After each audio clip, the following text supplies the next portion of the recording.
Installation Mass, the new peace initiative offering the Vatican as a venue for talks on ending the Russia-Ukraine war, and what we could hear tomorrow from the first American-born Pope.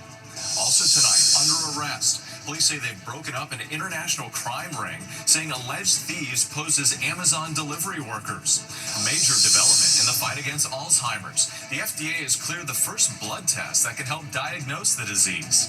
And America Strong tonight, the graduate and her dog, why both received special honors at the commencement ceremony. From ABC News World Headquarters in New York, this is World News Tonight.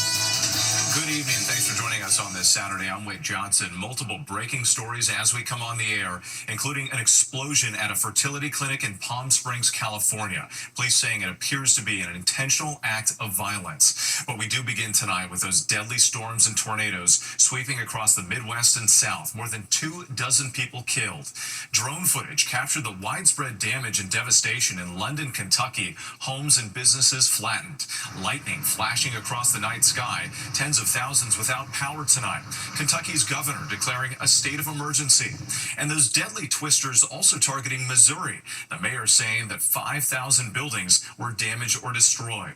Dozens of tornadoes reported across 5 states, and the new threat, parts of the Northeast and New England under a severe thunderstorm watch. ABC's Alex Stone leads us off from London, Kentucky. Across Kentucky tonight, an urgent search for victims of the overnight tornadoes. Entire neighborhoods in rural Laurel County wiped away. Homes left exposed. Wood planks scattered on streets. Residents helping first responders go door to door to search for victims. Kendra Foster, now injured with a broken foot, huddled in her basement with young children, telling me she thought she was about to die as a storm ripped apart her home. It was like a bomb went off the windows where everything shattered. Down the street, 78-year-old Lonnie Nance and his wife jumped out of bed and took shelter with his family in their hallway. So you were huddling in this hallway and the roof was coming off. It was all disappearing. The roof was a rumbling noise. I heard it and I looked up and it was going up and leaving here, you know. Across several states, at least 27 storm victims are dead. At least 18 in Kentucky alone, where a state of emergency has been declared. Severe weather impacts stretch from Texas to New Jersey. Reported tornadoes spanning across 5 states. In Indiana, this post office destroyed in the town of Clear Creek. Neighbors say it was a center of town where they gathered to see each other and swap stories. Now gone. We got all of the box mail out because we have to secure the mail. Is it emotional to see it like this now? Yes, I've already cried. Already, cleanup is beginning in Clear Creek. Elsewhere, in Missouri, this deadly tornado reported in Scott County. At least 2 people killed there. And at least 5 people are dead in St. Louis. Crews working throughout the day to clear down trees. Hundreds of thousands still without power across several states. The powerful storms also triggering a rare dust storm, something not seen here since the 1930s Dust Bowl. Strong winds making visibility near zero, blocking out the sun. These tornadoes came through in the middle of the night, ripping these homes off of their foundations. We just learned this home came from across the street about 100 yards. People survived in their bathtubs and basements. Whit? Just an awful sight behind you. Alex Stone, thank you. Let's get right to meteorologist Danny Beckstrom from our New York station WABC. And Danny, this weather threat could last for days. Several more days, several more rounds of the severe weather threat that continues into the start of the work week.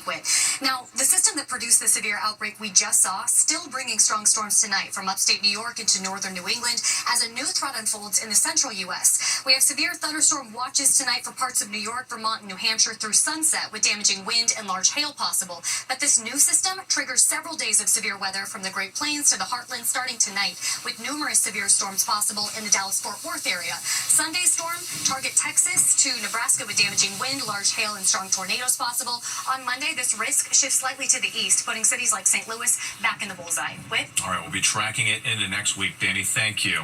Now to the breaking news in Palm Springs, California. At least 1 person is dead and 5 others injured after a massive explosion near a fertility clinic.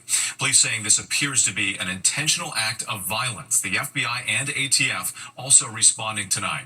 Here's ABC's Christian Cordero with late details just coming in. Tonight, federal investigators are on the scene of a massive blast outside of a fertility clinic in Palm Springs, California. A vehicle exploding in a parking lot near the clinic. It looks like this is going to be multiple buildings.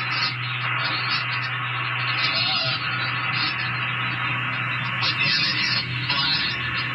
Active fire from one vehicle in a parking lot. At least one person who was believed to be the suspect was killed, 5 others hurt. Firefighters racing to put out the fire and search for victims. If you have a medical aid for a victim from the explosion. Police quickly cordoning off the area. Several nearby businesses badly damaged. Windows shattered on this liquor store across the street. Look at this liquor store. Oh my God. The glass windows of a nearby Denny's blown out. Debris scattered across the typically busy Indian Canyon Drive. The FBI and ATF now helping in the search for other explosive devices. Witnesses say the blast could be heard throughout the city. We heard this loud noise. I shook all over the building. Our patients were scared. We actually thought something had hit our building. With the FBI is investigating whether this is intentional. The fertility clinic tonight offering condolences to the families affected, adding, quote, our lab, including all eggs, embryos, and reproductive materials, remains fully secure and undamaged. Whit. Christian Cordero, thank you. Now to the urgent manhunt after a brazen jailbreak in New Orleans. Stunning surveillance video capturing inmates opening a cell door and then running away. Some recaptured, but 7 inmates still on the loose tonight. 3 jail employees have now been suspended, and authorities raising the possibility of an inside job. Here's ABC's Faith Abube. Tonight, 7 fugitives considered armed and dangerous are on the run after a daring jailbreak in New Orleans. Dramatic surveillance video showing the moment of their escape from the Orleans Parish Jail early Friday morning. Stunning images showing a hole carved in a wall behind a toilet. A taunting message left behind. Too easy, LOL. All of this has been removed and these have been clean cut. An urgent multi-agency manhunt joined by hundreds of local, state, and federal law enforcement officials now in its second day. 3 of the escaped inmates have since been recaptured, but among those still at large, a man convicted of second-degree murder. Authorities are appealing to the public for help in apprehending the others. Please, we need the public's help. It's your city, it's your state. We want it safe for your family, your friends. The fugitives are benefiting from a significant head start.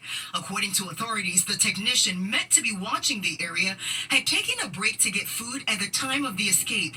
It wasn't until the following morning's head count, more than 7 hours later, that prison officials realized the inmates were missing. New Orleans Sheriff Susan Hudson said crumbling infrastructure and staff shortages contributed to the security breach and even suggested that it could have been an inside job. We know that they had help. We're showing you they had help. This was coordinated. The district attorney, meanwhile, blasting those responsible for what he called a disaster of epic proportions. It's an absolutely unmitigated catastrophe. It's absolutely a breakdown. And with 3 jail employees have now been suspended pending the outcome of an internal investigation. Whit. Faith Abube, thank you. Overseas now to Israel, launching a deadly new offensive in Gaza. Israeli officials say they are pressuring Hamas to release the remaining hostages, and it follows days of deadly strikes across the region, killing hundreds of people. We want to warn you, these images are disturbing. Here's ABC's Lama Hassan.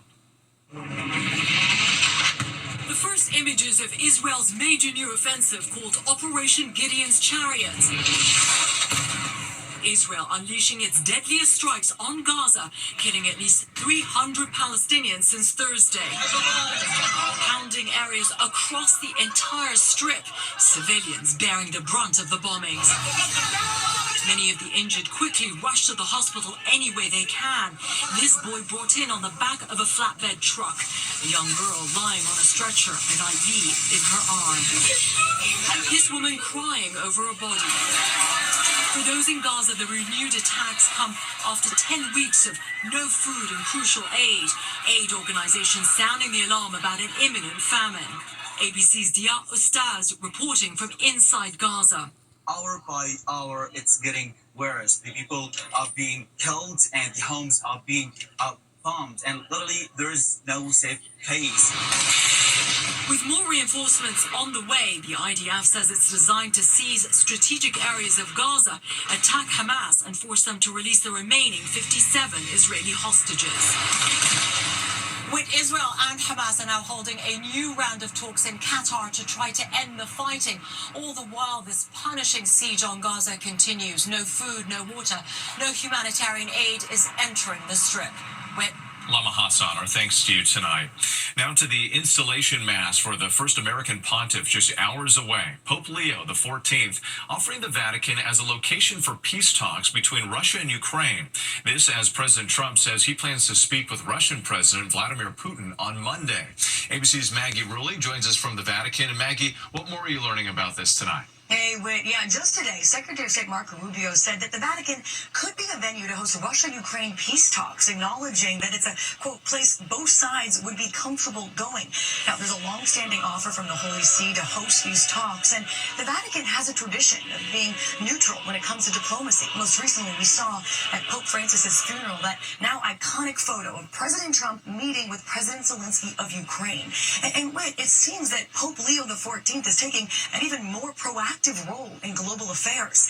And tomorrow, all eyes are going to be right here on the Vatican. We're expecting around 150 delegations from around the world to be right here in St. Peter's Square for the installation mass of Pope Leo. That's the official start to his papacy. And among them will be President Zelensky, as well as Vice President J.D. Vance and Secretary Rubio. Now, remember, Vance was here just about a month ago to meet with Pope Francis, one of the last people to see Pope Francis alive. But at this point, it's unclear if Pope Leo will be meeting with Vance or Rubio tomorrow.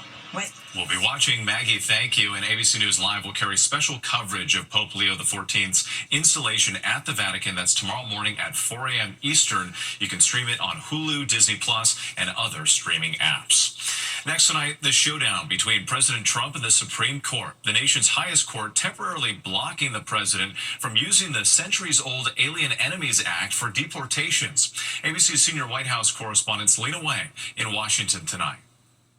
Tonight, the escalating battle between the president and the high court, the Supreme Court extending its order temporarily blocking the Trump administration from deporting Venezuelan migrants using the Alien Enemies Act, a centuries-old wartime law that provides its targets with little or no due process. The 7-2 majority saying the government did not provide the migrants enough time or information to contest their removal. The justices writing, notice roughly 24 hours before removal, devoid of information about how to exercise due process right to contest that removal, surely does not pass muster. The Supreme Court has said that the government cannot shuffle people out of the country behind closed doors without any real notice. The Supreme Court sending the case back to an appeals court to decide whether the president's use of the sweeping wartime authority is legal. Trump lashing out on social media saying the result of this decision will let more criminals pour into our country. The Supreme Court is not allowing me to do what I was elected to do. Trump first invoked the law in March, justified by a so-called invasion by the Venezuelan gang Tren de Aragua, a designated foreign terrorist organization, sending more than 200 Venezuelan migrants accused of being gang members to a notorious prison in El Salvador. And the president is facing another major setback with hardline Republicans in Congress blocking the president's budget bill from advancing, pushing for even steeper spending cuts. They're now negotiating through this weekend to try and get this bill back on track. President Trump is urging his party to unite, telling them to stop talking and get it done. Selena Wang at the White House tonight. Thank you. Now to the arrest of 5 alleged fake delivery drivers. The dramatic arrests in broad daylight captured on camera and the possible ties to an international burglary crew. Here's ABC's Ashin Singh.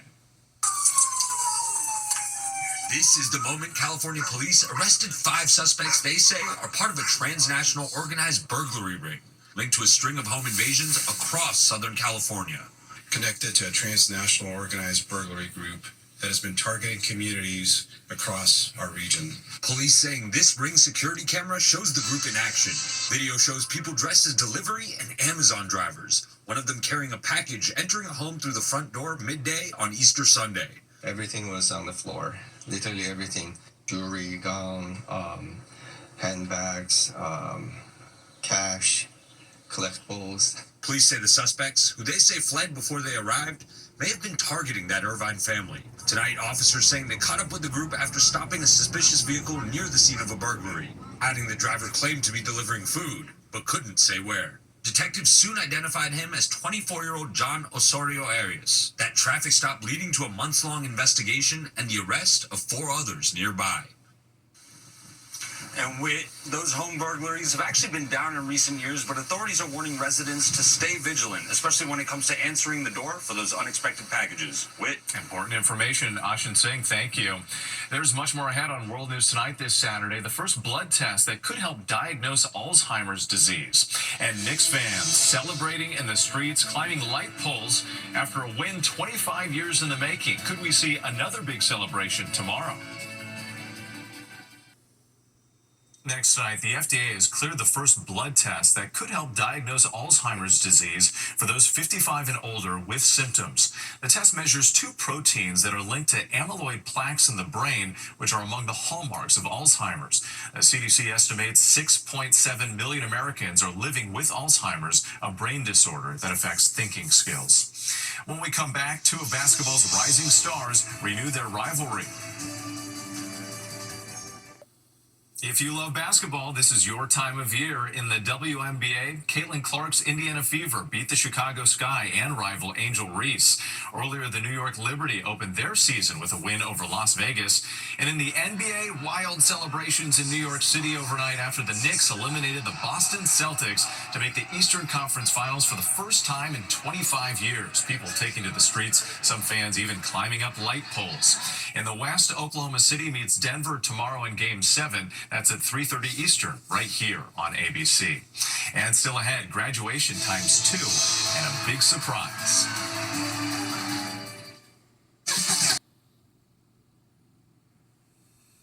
America Strong tonight, the graduation walk shared with a best friend. A special graduation at Rollins College.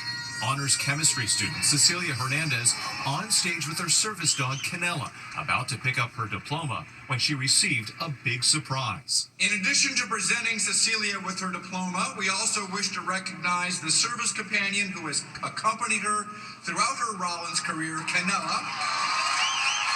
I'm very pleased to present this service badge to Canella in recognition of her contributions to Cecilia's success at Rollins. A milestone Cecilia did not think would happen 4 years ago due to mounting health issues related to her heart and immune system. I overcame so much already just to get through high school. How am I going to make it through college? But with help from her 4-legged friend, her dream became a reality. Canella went through 6 months of special safety training to be with Cecilia in the chemistry lab, even outfitted with safety goggles, booties, and a protective vest. Once I had her by my side, I was able to actually envision myself getting to graduation. Cecilia now pursuing a PhD in organic chemistry, with Canella right there by her side. Quite the duo. Thanks so much for watching tonight. Have a great night.